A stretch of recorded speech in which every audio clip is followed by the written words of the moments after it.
How to fix Reshade not working. Hi guys, welcome to our channel. Let's begin.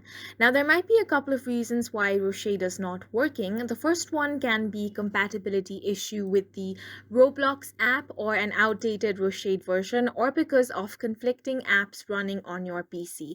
So in this video, I'm going to show you a couple of ways on how you can fix this issue. Let's start by closing all the conflicting apps running on your PC.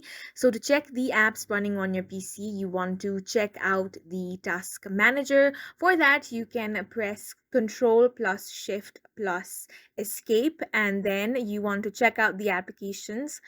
So from here, close any third-party applications such as Steam or Adobe that might be conflicting with the Reshade app. To do so, you can right-click on the application and then simply click on the End Task option. So once this is done and your Reshade is still not working, then the next step is download the latest Reshade setup installer. So for that, you can open up a web browser and go to reshade.com. Then from here, you can download the light version. Simply click on the download button. And then you want to follow the instructions on your screen to get this installed.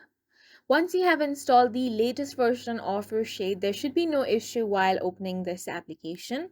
Now for the third step, you want to go on the search bar and here search for Roblox Player. Then you want to open the file location for this. Now you want to right click on this and then click on Open File Location. Then right click on Roblox Player Launcher.exe.